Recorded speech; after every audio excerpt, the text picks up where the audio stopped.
ihe ọjọọ na-atụ anya ihe ọjọọ na-atụ anya ka o mee ihe ọjọọ na-atụ anya ihe ọjọọ na-atụ anya ka o mee Chima agaghị ekwe Chima agaghị ekwe ka o menu Chima agaghị ekwe Chima agaghị ekwe ka o mee ihe ọjọọ na-atụ anya ihe ọjọọ na-atụ anya ka o mee ihe ọjọọ na-atụ anya ihe ọjọọ na-atụ anya ka o mee Chima agaghị ekwe chi anyị agaghị ekwe ka o menu chi anyị agaghị ekwe chi anyị agaghị ekwe ka o mee. Ịma na a na-atụ n'ilu na-asị na ụkpana okpoko gburu nọ ntị chiri ya. Ememu 14 minutes 28 seconds video wee na-ajụ na-ewu ihe ọjọọ Fada Mbaka mere wee nabata Ebuka Obi. Ezugo Global kpọnie afa m wee kwuo na mgbe more than 15 minutes video n'ihe na-akọwasịcha na the video. My biggest surprise na ewere ofu mkpụrụ ihe dị na video ahụ m kwuru Ezugo Global bring it up. Ewere m ofu mkpụrụ ihe ọ nke eri ịkọrọ rubbish ịkọ ya kpọọ nne na nna ya, kpọọ nwunye ya, kpọọ owu ya, kpọọ papa ya, kpọọ mama ya, kpọọ Ebuka Obi, kpọọ ndị Zion niile in rat. Ọ sị na ya ka ọ na-akpọ ndị Zion, na ọ na-akpọ ndị Zion niile in rat, na ọ na-akpọ Ebuka Obi a rat. Mmachapụta ihe o mezi maka mụ bụ 1 hour 30 minutes 28 seconds videos ka ọ na-anọzi ụlọ ọnwụ ebe ọ na-achọ analyze video mme 14 minutes plus only. Now what is he talking about? Ihe ọ na-akọ bụ nonsense, arant nonsense ka ọ na-akọ, because the truth is clear. Ka hapụ ikwugbu n'ụwa anyị n'okwu, onye ọbụla ma nke bụ eziokwu.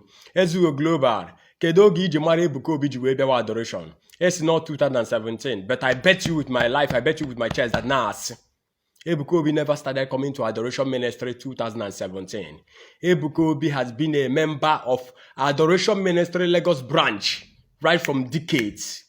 As earlier on as 2010, 2011, 2012, Ebuka Obi na-eso ha abịa ma campaign, Ebuka Obi na-eso ha abịa ma outreach, Ebuka Obi na-eso ha abịa ma program, Ebuka Obi na-eso ha abịa ma crusade, Ebuka Obi so ha na-eme ihe niile ha na-eme ma prayers, eweche ebe ha na-agada ma surule whatever.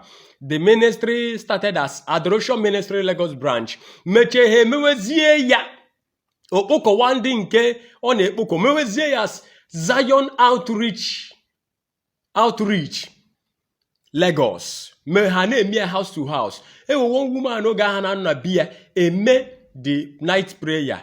The woman ọ na-abụ emeche the night prayer, di ya je office ya ọ na-ararụ ụra. So the office people began to complain. They needed to shift the program elsewhere. Right from there, from Adoration Ministry Lagos branch or Zion Ministry outreach, Zion outreach. From Zion outreach or Zion Ministry. Now, due to Ebuka Obi oge ahụ niile ọ na-abịa, his desire was to be like Fada Mbaka. His desire was for Fada Mbaka to lay hands on him. He was looking for opportunity. He was clamoring for it. He was dying for it. He was crying for it. Ogori ya agụ. Ọ na-agbakiri ya nke ọma ebe Fada Mbaka ga-esi lay hands on him, metụgodi aka n'isi. Ọ ka Fada Mbaka metụ aka n'isi. Amazi m akụkọ ebe nke si na ọ gbavu na ọ na-azụba afịa na Lagos, na ọ na-eme ọfụma na ọrụgo uru elu n'ụlọ nna ya before bịa mewe ministry. Mana ewe oge mfu picture ndị Zion wefute Ebuka Obi before and Ebuka Obi now. Ebuka Obi amara m before ya picture ya na now. Now all these things niile ka m bịazi kụwa aka oyibo nsogbu ebe Ezugo achọrọ imechi ọnụ. Ezugo, you know that what you are doing is all about bringing a canonical, unbiblical, karma nature on your life, in your life, and in your family. That n'ihi na-eme ga-ebute gị nnukwu abụmọnụ. And the mana n'ime obi gị, you are doing it, you are dying because of it, because you are gaining from it, not that you are dying for the truth. n'ime onwe gị ma na ihe ị na-eme adịrọ mma nọ na a na-akwụ gị ụgwọ na-eme ya ọkwa otu akụ nsekpurukwu oge echi njaka kpughe na problem si ya kparịwa Fada Mbaka ya mewe nke a mewe nke a unu bukọjụ allegation niile dị n'ụwa from na abịara kpọọ ndị ha ya ndị dibịa bịa ngwa ọkpaala na-ewe nwa 14 years atụwara ime unu na-ebunye na-akọ ihe a niile jealousy and enviness karịa unu arụsị na Fada Mbaka a lot of things unu wee accusations ozu ọrụ gị ije bute egwu BBC Fada Mbaka why ọ dịghị ka nke ahụ abarọ esi ebe ahụ chọpụta gị ịgbana na one woman a na-akpọ Mama Ụlọma Monica Ụta a na-akpọ Princess Gobitu price ya 200,000 naira to pay the woman after doing the video. The woman doesn't even know that video na na-eme ya. Ọmara na na-eme that video because the woman was afraid. She never wanted to blackmail to accuse Fada Mbaka because Fada Mbaka nwa ya nwaanyị one of the key musicians nọ na adoration of Fada Mbaka na as even up till now ihe niile wealth about that girl everything concerning that girl of Fada Mbaka na afụ maka ya. Okay, I'll tell you the thing now. So the woman was looking at her ways after the video email. Go on as na ye as you go. As I speak to you now, video that woman upload just to a blackmail Fada Mbaka because you got an assignment. You people are looking for easiest way to bring Fada Mbaka down, to bring up blackmails, to bring Yogabu and make a way Fada Mbaka down, can we bring Yaya down? Ke we bụ na a blackmail nke bụ na onye ọbụla gbasasịsị na adoration ministry mana ọ dịrọ possible even the police is looking for the woman here no new fresh video DSS na a lot of people are asking question na enough is enough that they can't take this anymore. That was video. Even Bishop of Enugu they are aware of that video. That is why Fada Mbaka was crying on his 30th anniversary. That name Burian, he was a monastery. Abu Yejukwesi Jimeg monastery. Na Norwanya no Hawaii. A woody Yabasariana, na 1 year woke, na mamia bien, na mama the boy, bien a wish you consigning Nasekwa the boy, Yanokwana wife from Ebediota, not Fada Mbaka. From there, Monica Ota picked up the problem. By any the problem, she go with a fight Fada Mbaka, go with a fight, attack Fada Mbaka. She started attacking Fada Mbaka. Now, the reason why Fada Mbaka will go monastery. Because I'll still tell you the reason why I'm reflecting here monastery. Abia na comment section you na tie buye Fada Mbaka let him go back to the monastery. At least let him stay for 1 year, not 3 months again. Wopta akwa monastery in Kogabu. Sina bishop me no kwesịrị gachi back to monastery. Unu bring up a lot of things. Amami ya ga-emu metu unu. Achu na ebu na sineba. Ụfọdụ si na ya je gụọ akwụkwọ ka ọ nọ 5 years na Rome. This and that. Kisi mechi adoration ministry pam. Na chọọchị ka adoration ministry na-eme exist. Ihe a niile bụ n'ọnụ ndị gịnị? N'ọnụ ndị Zion ka o si apụta. Ndị Zion na-akọ, ndị Zion na-ekwu, ndị Zion na-aka. Ndị ihe niile ndị Zion chọ ka eme Fada Mbaka. That is why unu na-achọ the easiest way to strike. Unu na-achọ the easiest way to strike. Ka unu wee megide, ka unu wee megide Fada Mbaka. Mana unu amara that na Odogo abugoro odogo aburo guy name. No oversize bụ oversize. Go on na-ekwu maka picture, na-ekwu maka video. Let me come and tell you now that the reason why Ebuka Obi is pretending to behave as if he is dying for Fada Mbaka because of what? No neganya funa an avenue to gain traffic. It don't members. Picture and the video. Ebobu nunchoka I make everything exposed. Ebuka Obi bia upload na Facebook page ya YouTube channel ya bo picture ha gbachara ya ma flight onye je deliver picture ajiche ma flight je deliver ya ti ya ma na hotel. That is the pattern of Ebuka Obi. Ebuka Obi bia na adoration ministry otoro member Fada Mbaka se bia go ori egwu ogbari ya flight ma ya ego nyi ego. Akwa ngwa unu that now what money cannot do na Zion, what God cannot do, money can do it. Or believe in the Zion. Efro ka Ebuka Obi na-ekwu okwu ego, ime ego na na-ere ani na Banana Island, ime ego na na-ere ani na Banana Island, this and that, na Ebuka Obi abugo odogwu before bia adoration, this and that, na-ata eri agba. Atọpụrụ m ọ na-ekwuro m ekwu akara m aka mana ihe na-agwa gị bụ ndị ewe ihe upload ije ebe anyị fụ ka rate net worth Fada Mbaka rate net worth Ebuka Obi efu na ọbịa obedi nsocha unu na-akọkwa akụkọ ihe niile Fada Mbaka achieve in 30 years na Ebuka Obi achieve again in just 2 years. Let me tell you ada ama aka mana ihe nka na-agwa gị bụ continue na-arụ ọrụ ọjọọ na-arụ. You have no choice than to ọ bụ na iwe foresight na ị na-afụ ihe na-eji ime, na iwe foresight na ị na-afụ ihe na-eji ime. Brother unu bụ onye amụma, and I have said time without number. Isi ịbịa kọwa akọ video Ebuka Obi yere ọda ka upload o na ka ewe calm down tension dị n'internet. One, kedu ndị tie tension n'internet? Ọ bụrụ unuwa. Number 2, kedu ya na calm down? Number 3, that was an old video, and that is still an old video, and I have instructed the second na ọ bụ na Ebuka Obi ada akwụ ndị bloggers ụgwọ to be criticizing Fada Mbaka, to be insulting Fada Mbaka.